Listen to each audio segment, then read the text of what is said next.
According to our ancestors, Earth has suffered some unbelievably destructive, planet altering cataclysms only in the past few thousand years. Why is this the case? Why is it that as we look all over the globe, we find any ancient culture that exists back to a certain point in time in human history? Why is it that we find every single one of these people has stories regarding the absolute destructive powers of the gods? And those destructive powers all seem to affect Earth in some unbelievably, insanely destructive ways. Every culture has this. Why? Why is it that every single culture records these incredible catastrophes assaulting the planet, and not only do they tell them just as stories, but these events, they literally shape the history of the people that are telling it. I think a lot of people don't understand this, that when they look at all of these supposed mythologies, one of the main themes that you see is that it's not just these people are telling a story for fun. These stories are actually told in such a way that they say, hey, look, everything was going one certain direction for our people. And then all of a sudden, the gods did something up in the sky. And then suddenly like 90% of our tribe was dead. They were drowned or burned or whatever. And then we had to get the hell out of wherever we originally lived because everything was chaos everywhere. I mean, this is what is embedded in everybody's stories. And I don't think a lot of people take that into account. The fact that all of these stories, they're not just told as a fictional story. I mean, they literally are told in the sense of, hey, this is our real history. This is what we had to go through to stay alive, right? And very few people lived. I mean, that's another common theme as well that I don't think people truly appreciate. Because when you start looking at all of these histories and all of these mythologies, right? I mean, it's just constant, immense, incredible amounts of death. And what we also find is that a lot of these stories recount, the tellings of what happened to their neighbors. And their neighbors who are literally no longer with us because they were absolutely wiped out. I mean, they were just taken care of, cleanly, dead, done, bye-bye, gone. Whatever culture that they lived next to, it's now gone. Nobody survived, right? And we see this same theme all over the planet. This has got to be a cause for concern if we are going to take history seriously. Because, the reality is, at the end of the day, like it or not, all the histories that have come down to us from our ancestors, I mean, there's got to be some sort of value in there. And one of the problems that we have nowadays, especially in the mainstream arena, the mainstream historical arena, we find that mainstream historians immediately just completely write off all of these recountings of history as fantastical, fictional events. Right? They're not interested in listening to the North American Indians talk about a mountain of water rolling over the continent. Right? They're not interested in hearing that. They don't want to hear about all the people in the Mediterranean saying, oh, hey, look, we literally saw entire islands sink right in front of us and other parts of land rose in other areas. Right? And they say this from a perspective of an eyewitness testimony. These histories are not like, oh yeah, some dude, 300 years ago says he saw this, and so we're just going to record it. It's not how they're told at all, right? All of these histories are told from an eyewitness testimony perspective. Nobody is saying, oh yeah, I heard this from some guy that said this, that did this. No, they're saying, I survived this horrific time when fire rained down from the skies when the gods were fighting. Oh, and by the way, like 95% of all the people that I loved and cared about in my community were also killed. I was lucky to stay alive, and I'm passing on this information so that everybody in the future can learn from what happened to us in the past. That is how these stories are told. These stories are not told in a way that's like, oh yeah, we're just trying to scare our children to go to bed and be good or whatever. They're not told like that. They are told in a way that is a matter of fact. that this is what happened. So if we have entire populations all over this planet doing this, it begs the question, why has mainstream history and archaeology and basically any science that deals with history, why have all of these schools of thought completely ignored all of these stories? Right? And the answer is simple. It's very simple. These stories sound insane, right? And that's the very first thing that everybody thinks about, especially nowadays. You know, it's funny, the further you go back in time, like you start reading books from like, say, the 1800s, and you just kind of try to go further and further back, you'll find that the world's populations had very little reservation when it came to believing these histories. In fact, we still find populations in today's day and age that still wholeheartedly believe the histories that were passed on down by their ancestors, whether it was through written means or oral. Right? But the mainstream historian doesn't agree with any of that, right? The mainstream historian immediately writes all those people off as primitive, crazy people. And that's literally how historians look at the entire planet. If you believe any of your ancestors' history, you're crazy. That is literally the mantra of mainstream history. They have no interest in actually listening to and trying to figure out what our ancestors were recording, simply because they honestly believe that everybody back in the past, a few thousand years ago, were all essentially monkeys. Right? Our ancestors, according to a mainstream historian, are all just idiots wandering around, bumping into walls and scratching themselves. I mean, that's it. Like that is literally the mainstream's take on our ancestors. So when these histories reach us, when histories of, fire raining down from the sky or continents rising up out of the ocean, etc., this is all fanciful garbage, right? So it is immediately discarded when it comes to a historian. But is that the correct approach? I mean, is that something we should be doing? Should we be completely ignoring all of these stories that have come down to us from like the ancient prehistory times almost? I mean, it's insane. The fact that the mainstream ignores all of this is pretty much all the proof you need that they have no interest in the truth. It's just not there.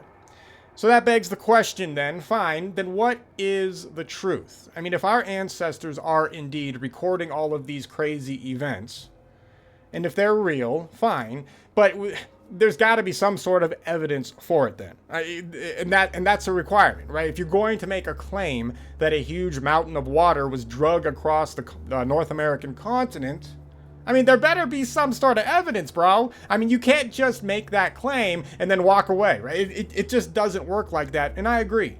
And I do agree with that. So what I want to do today is I want to look at a particular part of a large catastrophe that assaulted Earth, and I want to go over the science that proves that it happened. Now, when we start to deal with catastrophes in ancient history, one of the problems that we run into is the fact that we have to filter all of these catastrophes out, and we have to try to figure out what belongs where. And this is probably one of the first areas that causes a lot of confusion and can also let people's imaginations run wild. So what I mean by that is, for example, when we look back in ancient histories, we find that our ancestors record floods. And our ancestors record several large floods. Now, these floods I'm talking about, I'm not talking about, the Nile overflowing like it does every year. That's not the kind of flood that I'm talking about that our ancestors record. There's a completely different kind of flood situation that happens, right? And one of those floods would be the deluge flood, right? So we have stories, for whatever reason, that all of our ancestors have. The farther you go back, they all talk about the world being inundated with water, right? And so that's the whole, well, anyway, you guys know that story. Now, when you continue to read all of these histories, you'll end up seeing other stories of other quite intense floods. So, unfortunately, what a lot of researchers will do is they will focus on the word flood, and for whatever not for whatever reason, we can discuss the psychology behind that, and we will, because why not? But what happens is when researchers read these histories, they'll find multiple floods being described. Now, Not every single culture may have a story of a worldwide flood after the deluge. The deluge flood seems to be universal. That seems to be a lockpin for ancient times, and it's a very particular kind of event. Then when you start to read other cultures, or I should say, when you start to read histories that continue on, you'll find some cultures talk about what seems like another worldwide style of flood. Now, what researchers do, unfortunately, especially on the alternative side, especially you Atlantis researchers, what'll happen is that when a researcher sees all these flood stories, instead of taking them at face value and looking at them in the chronological sequence that our ancestors gave, what those researchers will do instead is they'll lump them all into one flood. This is a problem. And it's a dumb problem too, because it's funny, and it really goes a long way into outlining how messed up humans are psychologically today. It's hilarious. So when alternative researchers especially get their hands on all of these flood stories, and you religious researchers as well, you guys are just as guilty. A side note, I just have to complain. Every once in a while, I'll run into some legitimate geologist trying to figure out the deluge. And these guys are now obsessed with, oh yeah, the ice age was real, and there was this magical ice dam. Oh yeah, bro, and this ice dam was keeping all this water back, and that is what caused the deluge. No evidence for this whatsoever, right? I mean, it's funny. The modern day Christian scientist is now so far away from the Bible that it's hilarious that they even call themselves a Christian, right? They try to jump through every hoop they possibly can to try to somehow figure out a way to make what they believe is the real chronology, i.e. that being the ice age actually existing. They try to fit that into their Bible story. The Bible, for example, it doesn't talk about an ice age. There's no ice age in the Bible, bro. There is no ice dam in the Bible. No, God does not break the ice dam open and then a flood of water comes out and floods the planet. That is not what happened. Okay. All right. I just wanted to complain because that pisses me off. Okay. So anyway, we have a problem with researchers when they start looking at all of these ancient cultures. We find that all of these researchers, instead of truly listening to what is being said, they instead just take the key words, in this case the word flood, and they throw them all into the exact same category, and they say, oh yeah, look, everybody is talking about this one flood. And of course, that conclusion completely ignores the chronological sequence in which the stories were told. Because when you actually listen to stories, I'm just using the flood thing as an example. And actually we're going to talk about a flood type part of the flood event, not the, anyway, we'll get there eventually. One day I will get to the point of the video, I promise. But anyway, researchers, even on the alternative side, still will not give our ancestors credit, and they will think that all of these flood stories that are told are all just one and the same. Even if there is an actual chronology in that particular culture of history that says there was one flood during this time, then some time passed, then there was another horrible type of flood. It's unbelievably insane how people are so quick to lump all of this together. And I get it. And it's something that, all right, we're going to have to address it. Let's address it. Let's get it over with. Why are people so quick to do this, even on the alternative side? Why do people not want to just take the stories at face value? Well, alternative researchers, they do the exact same thing that mainstream researchers do, right? An alternative researcher is going to be a little more open-minded, but at the end of the day, most alternative researchers are still being hampered by the mainstream propaganda programs, right? The psychological programs are real, they are there, and they have absolutely affected an alternative researcher's psyche. So because that has happened, even if an alternative researcher thinks they have an open mind, ultimately the programming will kick in at some level, and it will stop that researcher from truly seeing what is being said. why am I talking about all of this crap? Okay, the reason why I bring all of this up is because I need to set the stage for what we are going to talk about, because I need everybody to understand not only what the evidence we are going to cover today means, but also the problems that are inherent to understanding catastrophism. I think that I lose my... I don't... Okay, so I think I've gone off the rails. I've complained about everybody. Check. Okay, so this... Okay, this is the main point. What I'm getting at essentially is that when we start to look and we start to take seriously the histories, we also have to understand that it is important to listen to everything that our ancestors say, so that we do not make the mistake of thinking, for example, that there is only one kind of flood event, when very clearly there are at least two mentioned all throughout the planet. One of the other problems that we run into when we deal with something like a flood is that, well, we can look at the similarities. When we go all the way back, basically, as far back as we can kind of go to find the very first flood story that we find in ancient history, everybody talks about it the exact same way. Right? Everybody talks about the deluge as water raining down from the sky being the number one source of the water. And then, of course, the land is breaking open and water is coming up from the land. Right? That's a very particular way of describing a flood. Right? And everybody describes it like that. Right? Any ancient culture that goes back that far, that's the story they have. Okay? So it's a very specific event. Then time passes, and then we find ourselves in a position to where another kind of flood event transpires, but this event is described completely different. Right? It's a completely different flood event. For example, we will find sometimes that researchers who have decided to listen to all the stories will take something like the flood of Deucalion, and they'll say that that is the exact same flood as the flood of, say, Noah.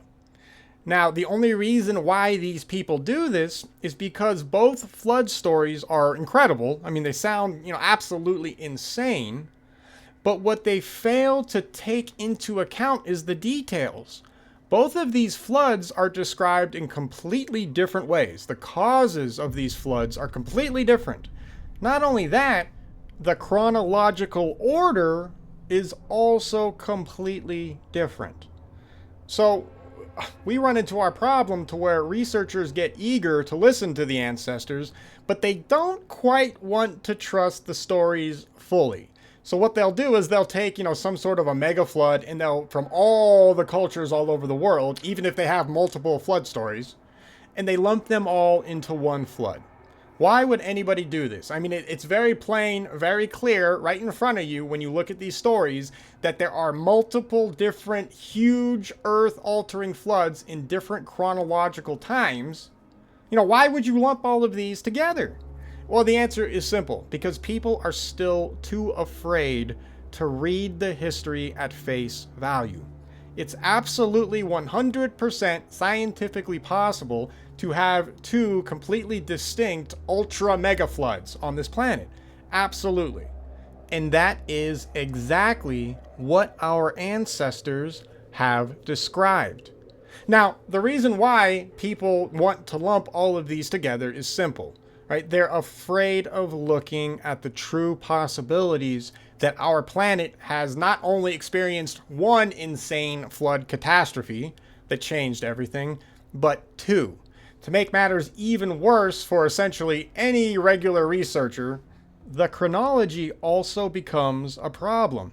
Because there is a chronology there, and researchers will acknowledge that to a degree, but then they'll immediately fall back and say, well, I mean, they're just describing the same event, things must have changed over time and whatever, right? I mean, there can't possibly be two crazy floods.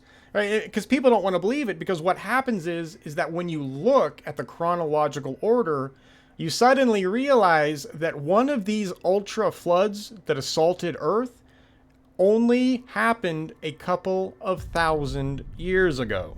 Now, this distinction becomes a problem for your average person for one major reason. And that is the vast majority of researchers nowadays have bought into the theory of uniformity. Now, the theory of uniformity states that everything happens extremely slowly, right? There's no way there could have been any kind of crazy cataclysmic events. Everything that you see today happened over millions and billions of years, right? It did not happen overnight. It did not happen quickly. It's not possible.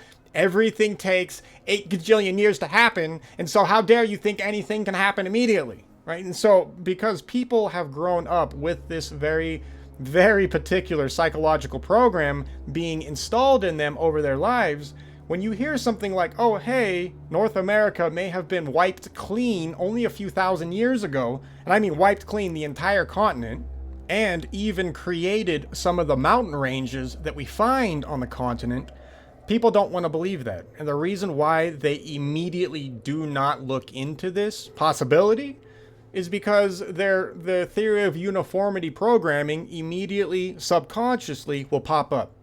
That programming will say, no, everything takes billions of years. Anybody who says otherwise has to be wrong.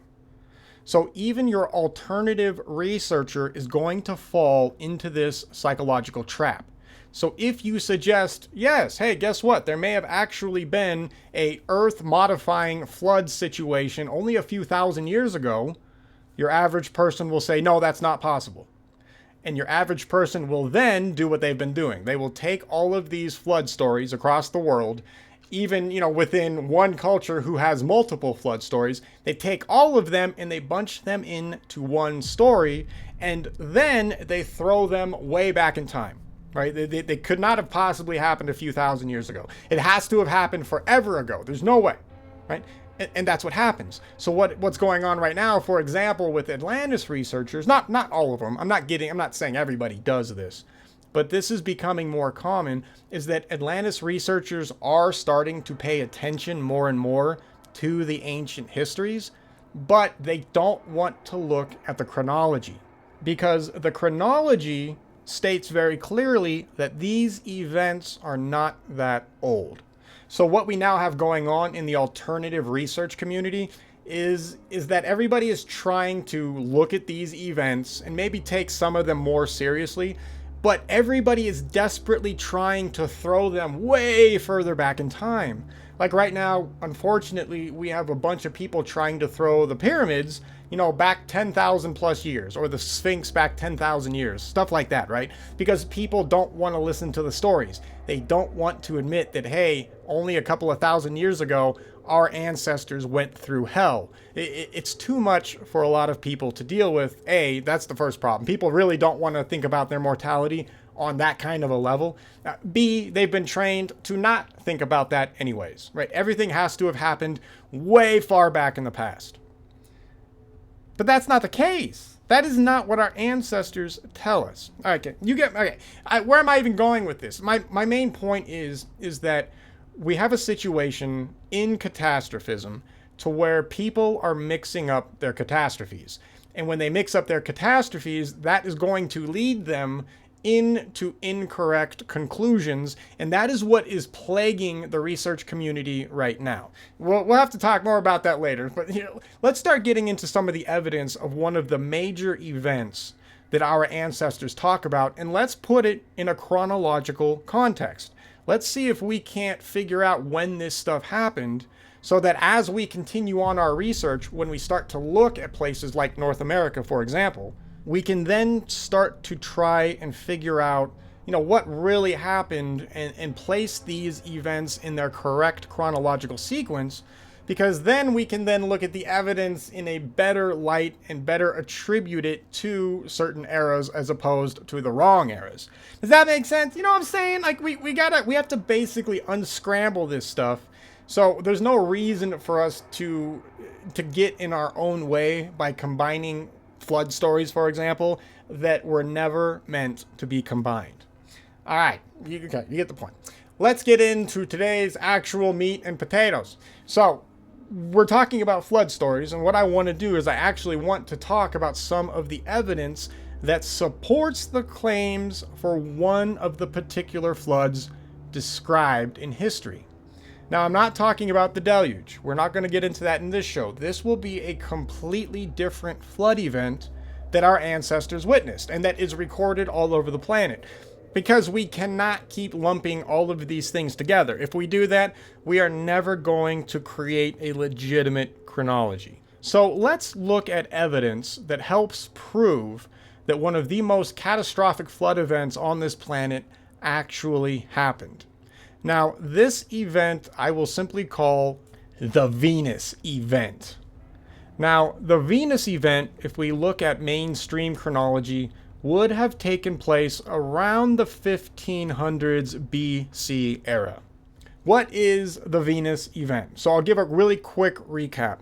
So what we find when we look back in the past is there is a particular time when Earth is threatened by a huge cometary body. Everybody records this. It's documented everywhere. This huge cometary body is actually the planet Venus.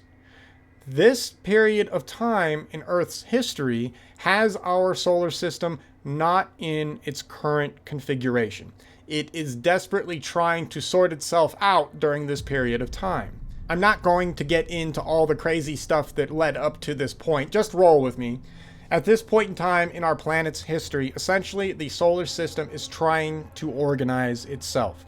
Now, at this particular point in time, Venus is a cometary body. Venus actually has a long tail, and Venus's orbit is outside of Earth's orbit. So, obviously right now Venus is the second planet from the sun, which means it is in an inner orbit relative to Earth. So for Venus to pass by Earth, it would have had to have been on an outside orbit.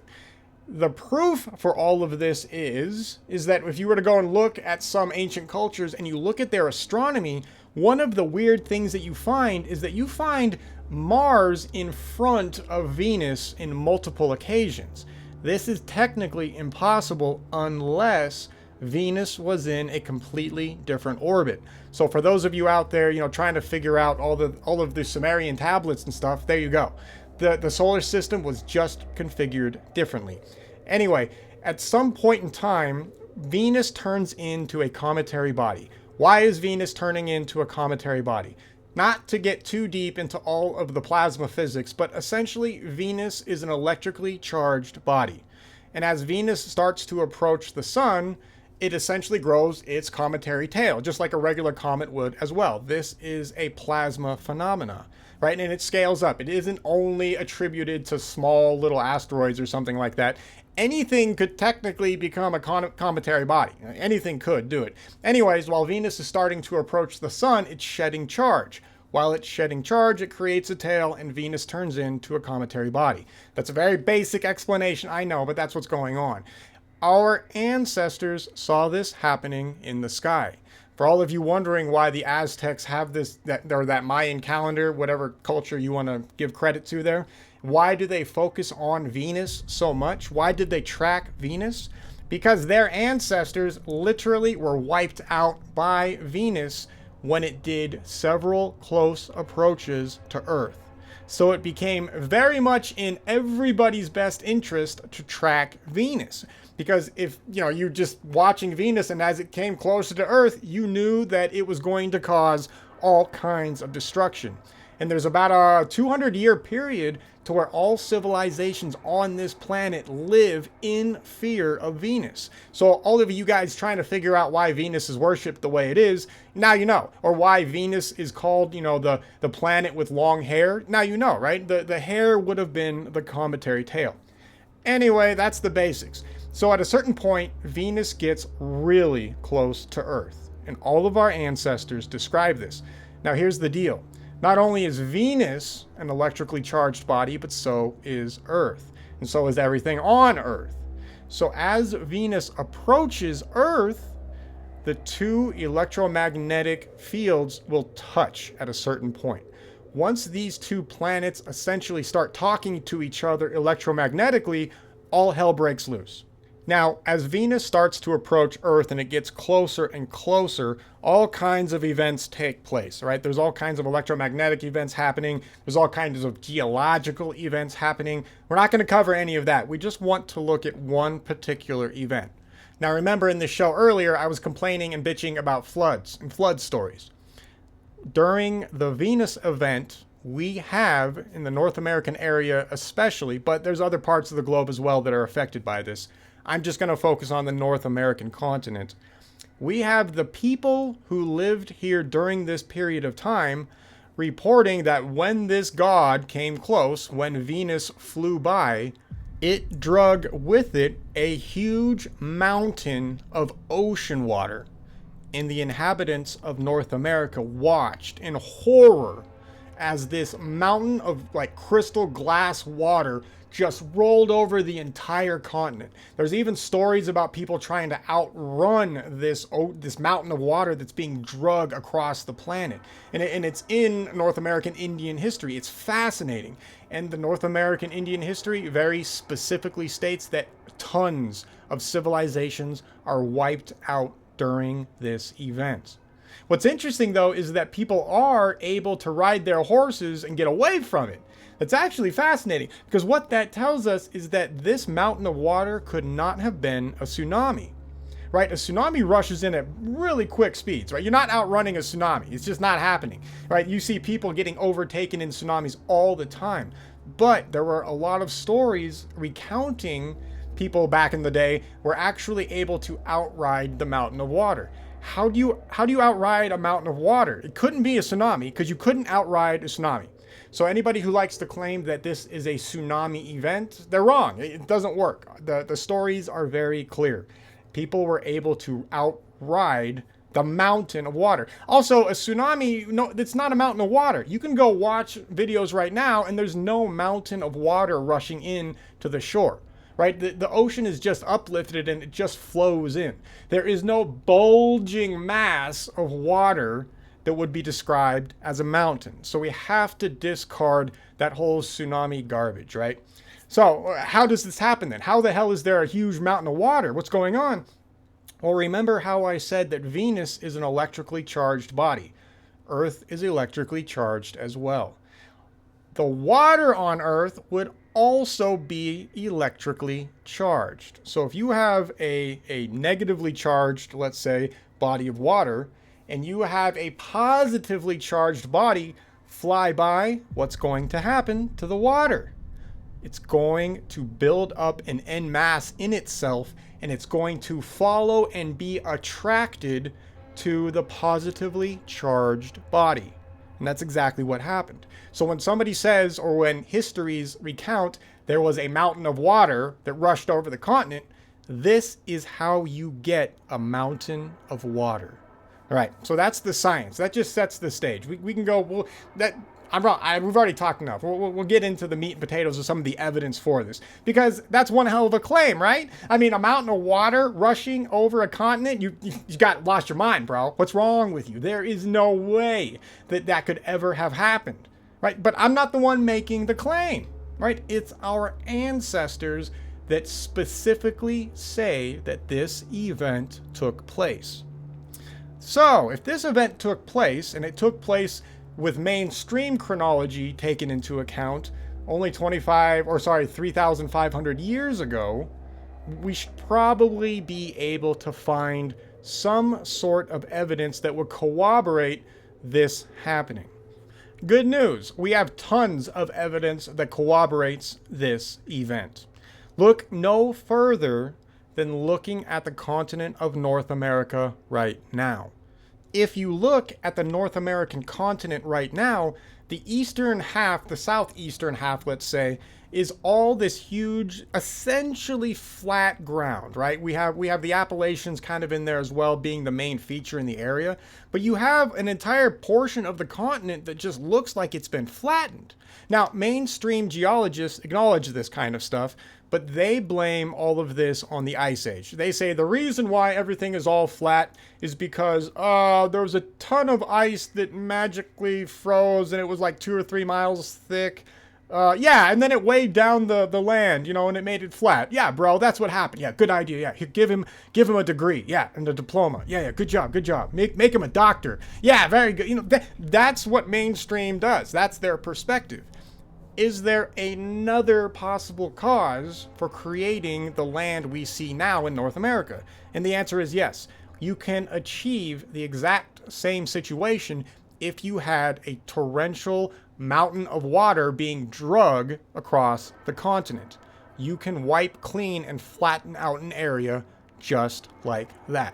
Now, I'm not going to get into all of that because that's not what this show is supposed to be for either, but I just wanted to show you guys really quick a basic piece of evidence that proves that perhaps something that the mainstream does not want to admit to may have happened. Now, we'll do that evidence in a different show. The evidence that I want to talk about today deals with the last stage of the mountain of water. And that last stage is when Venus completes its flyby. Venus does not crash into Earth, by the way. There's no actual physical contact between the two. At least not like, their actual, real physical spheres. There's no contact like that. So when Venus eventually passes by Earth, there is a story that once Venus gets close enough, there is a huge thunderbolt exchanged between Venus and Earth. When this thunderbolt, or this spark, you could say, flashes between the two planets, that is both planets essentially electrically neutralizing each other. They're dealing with their charges. Once that happens, suddenly that attractive force that Venus used to have on the water of Earth is no longer present. So if you have Venus dragging this huge mountain of water across the North American continent, and then all of a sudden they're electrically neutral to each other, what happens to that water? Well, that water then splashes down because it's no longer being held up by that attraction. So you have a huge chunk of ocean water that just roars and rushes over the entire upper northern hemisphere of the planet. All right. Now, I know that sounds crazy, but everything I've just said so far is literally backed up by science and by eyewitness testimony. I mean, what do you want from me? I didn't just make this up. I'm not just going crazy. This is what the evidence shows us. So, if I am going to make the claim that a huge chunk of ocean water splashed down, basically up in northern Alaska, Siberia, all of this stuff, only 3,500 years ago, I better have some really good evidence to support that. And that is what I want to cover today. Because what people started finding in the 1800s and the 1900s was exactly that kind of evidence. So I want to use Velikovsky, because Velikovsky's amazing. He covered this very nicely. I want to read a little portion from this section in his book, and I'll let him outline what was found, right? And we'll just go from there. All right, let's do it. This section is from Earth in Upheaval by Immanuel Velikovsky. This is chapter 1. It's called In the North, in Alaska. In Alaska, to the north of Mount McKinley, the tallest mountain in North America, the Tanana River joins the Yukon. From the Tanana Valley and the valleys of its tributaries, gold is mined out of gravel and muck. This muck is a frozen mass of animals and trees. F. Rainey of the University of Alaska described the scene.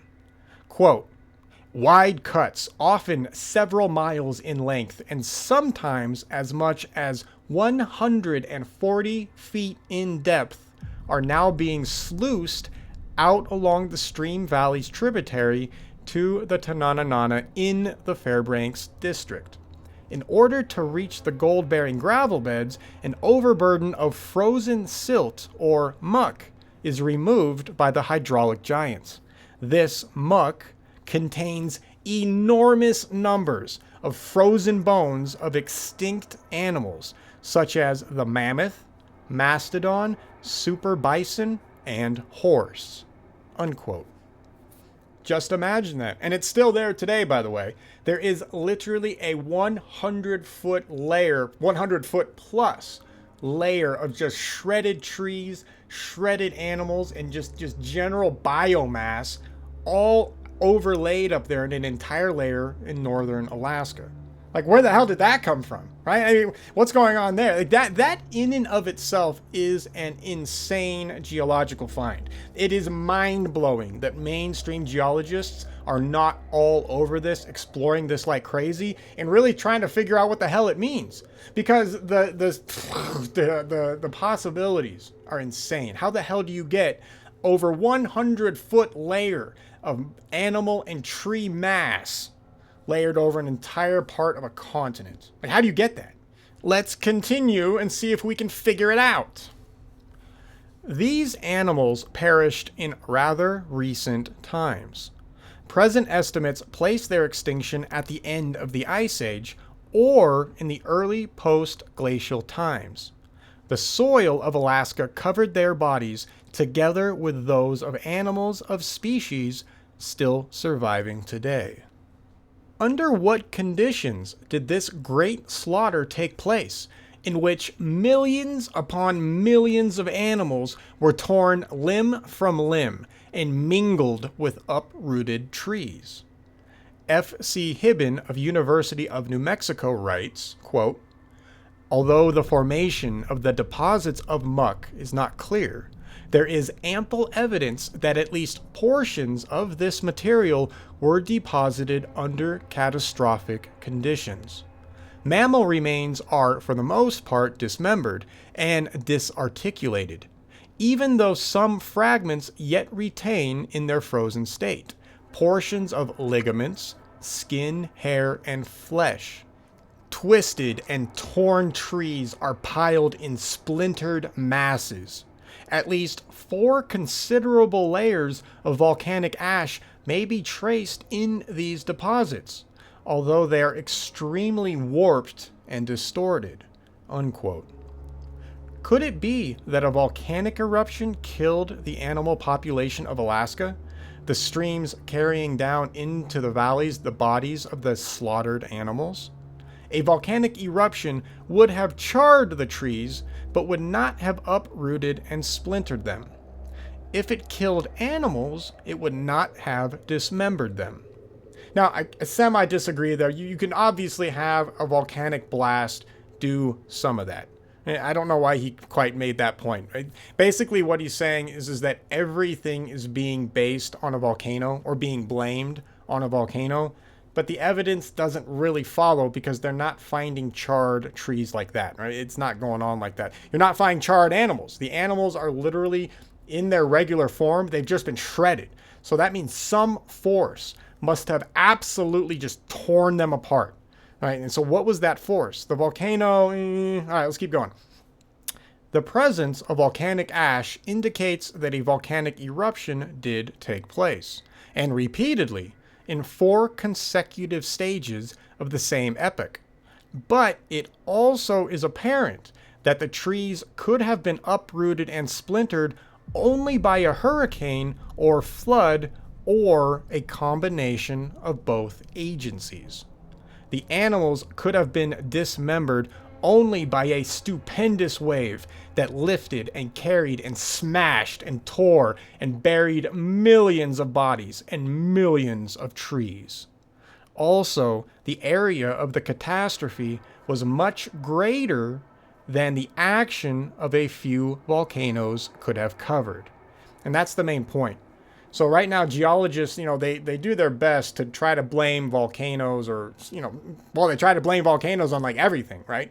The problem is the amount of force required to meet the observable scientific data is insane. Like there's no such thing as a volcano that does anything like this, right? A lot of the stuff that volcanoes are blamed on. I mean, you would need a volcano like the size of the planet to pull off some of the stuff that these guys claim that volcanoes pull off. It's insane. It's just okay. Muck deposits like those of the Tanana River Valley are found in the lower reaches of the Yukon in the western part of the peninsula, on the Koyukuk River that flows into the Yukon from the north, on the Kusakawim River that empties its waters into the Bering Sea, and at several places along the Arctic coast.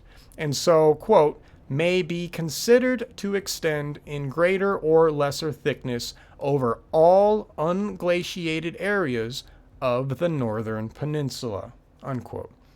What could have caused the Arctic Sea and the Pacific Ocean to erupt and wash away forests with all their animal population and throw the entire mangled mass into great heaps scattered all over Alaska, the coast of which is longer than the Atlantic seaboard from Newfoundland to Florida? Was it not a tectonic revolution in the Earth's crust that also caused the volcanoes to erupt to cover the peninsula with ashes? In various levels of the muck, the stone artifacts were found frozen in situ at great depths and in apparent association with the Ice Age fauna, which implies that the, quote, men were contemporary with extinct animals in Alaska, unquote. Worked flints characteristically shaped called Yuma points were repeatedly found in the Alaskan muck, 100 and more feet below the surface.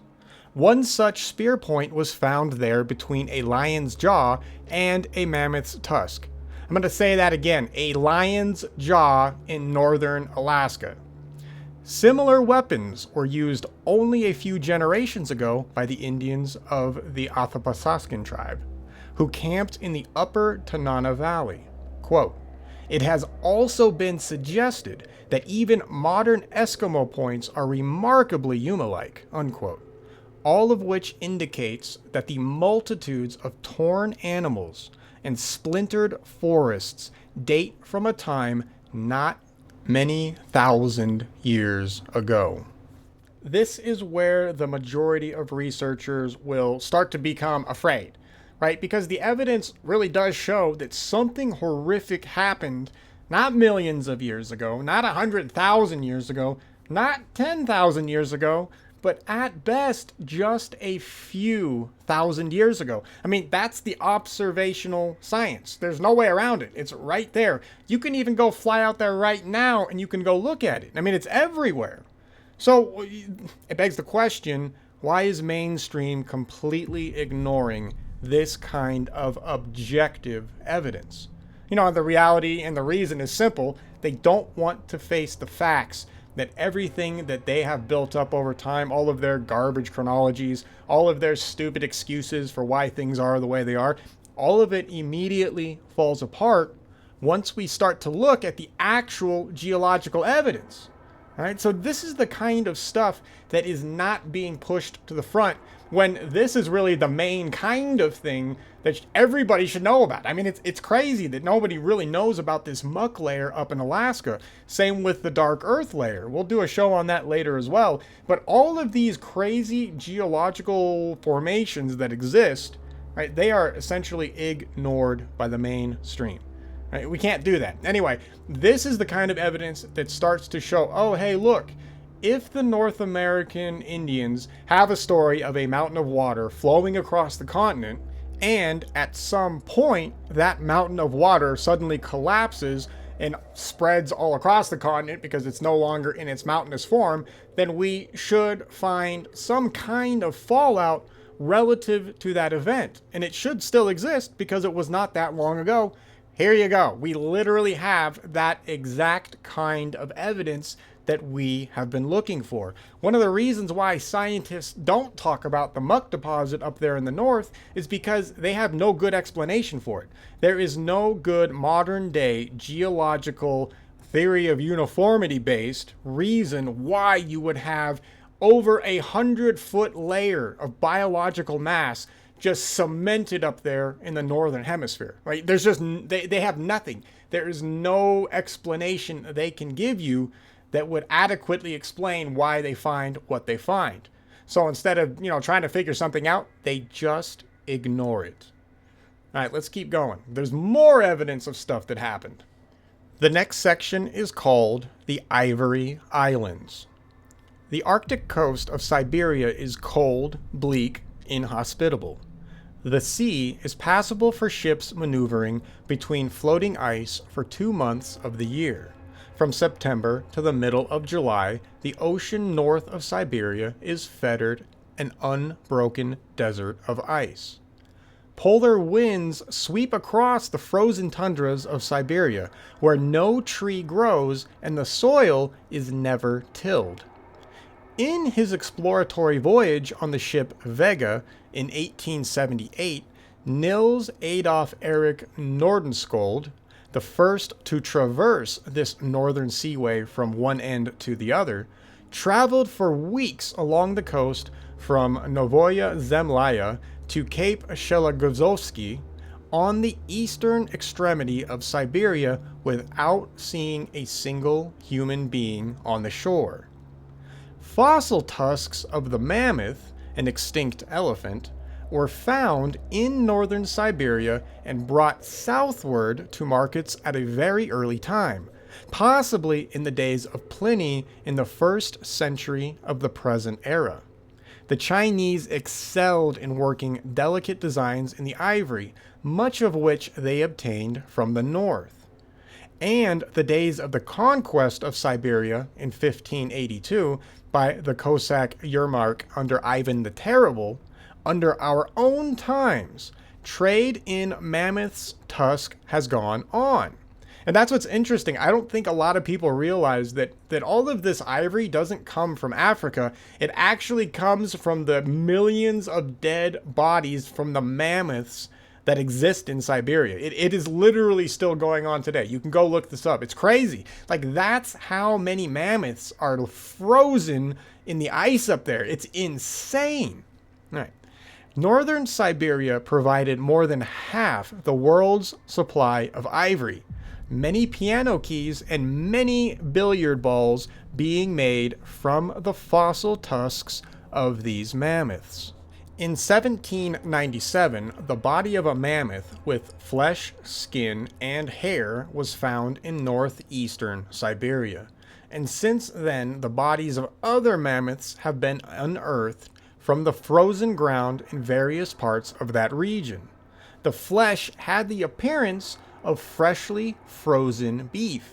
It was edible, and wolves and sled dogs fed on it without harm. The ground must have been frozen ever since the day of their entombment. Had it not been frozen, the bodies of the mammoths would have putrefied in a single summer, but they remain unspoiled for some thousands of years. Quote, "It is therefore absolutely necessary to believe that the bodies were frozen up immediately after the animals died, and were never once thawed until the day of their discovery." And that's important to understand. I think a lot of people just take the fact that there's like millions of mammoths frozen up there in Siberia and they don't even think about it. I mean, that's crazy.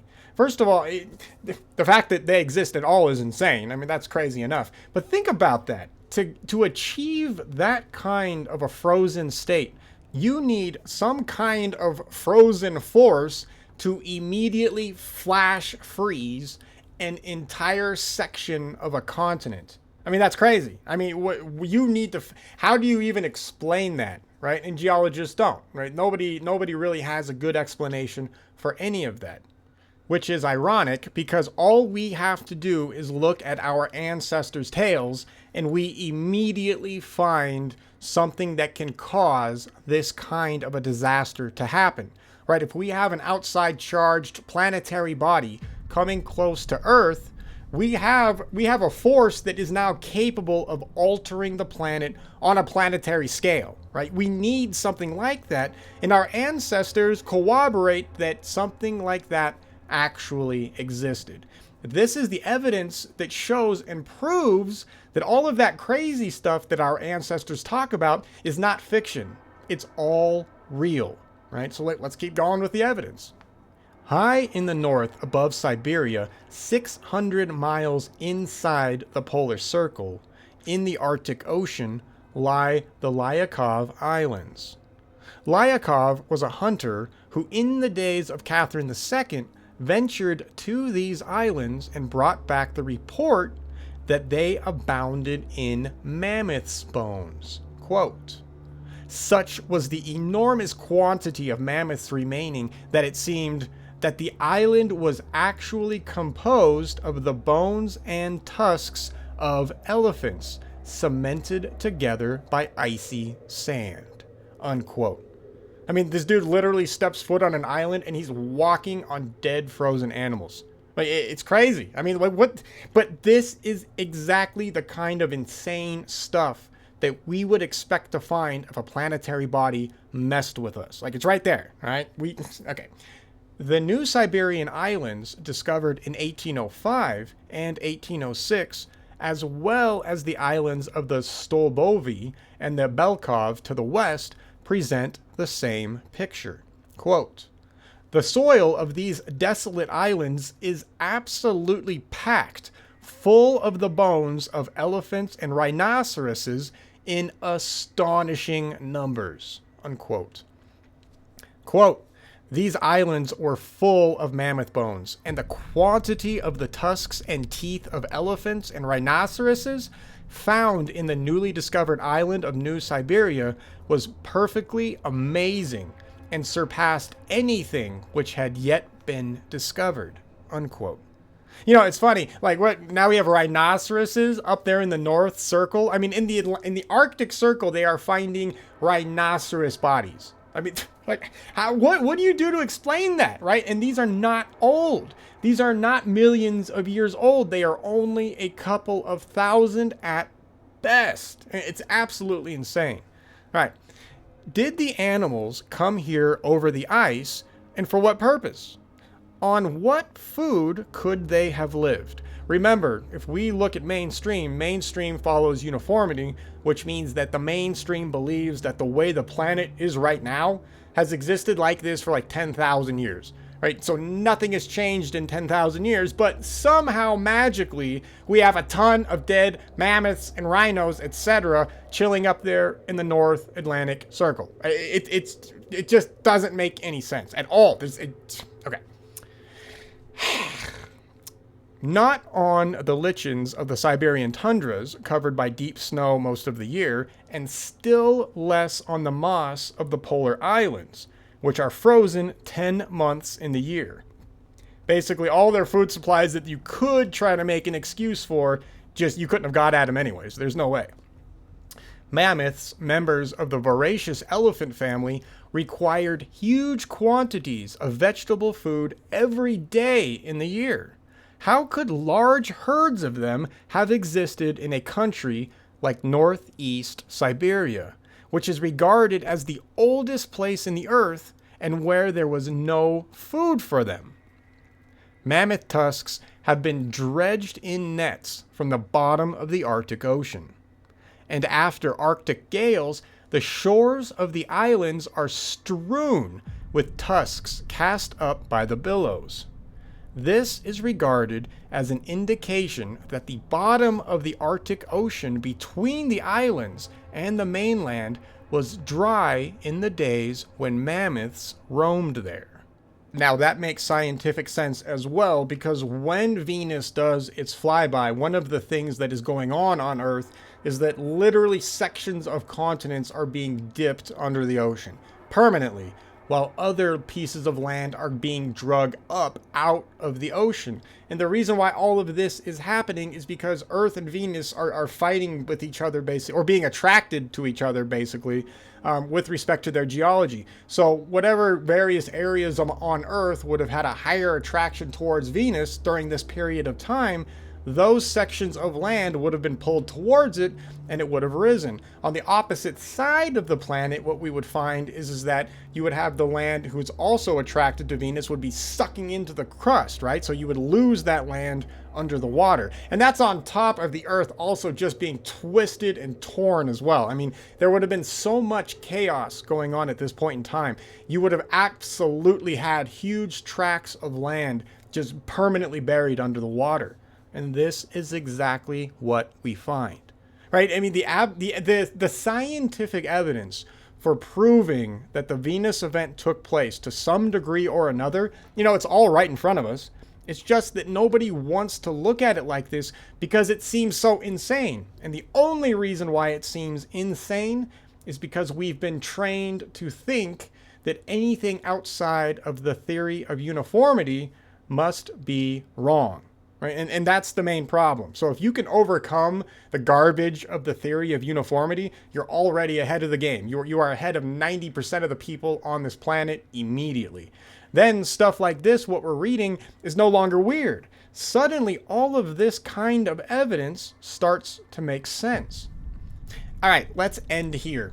What I wanted to do with today's show really fast was just give a piece of hardcore evidence that shows that we have to pay attention to all the insane stuff that exists on this planet if we are ever going to truly get our chronology in place. You know, I've been covering other aspects of chronology, all the other crazy stuff that's going on, but it's been very human focused. One of the things that we have to remember exists, and we'll start focusing more on this as well, is that there's a lot of events that caused problems for our ancestors that essentially made the chronology, threw it all out of whack, right? We don't really have any proof or any reliable proof for anything before the 10th century AD. And that's, obviously based on mainstream chronology, but that's the truth. And the reason why is because Earth has suffered several unbelievably insane cataclysms in its recent past.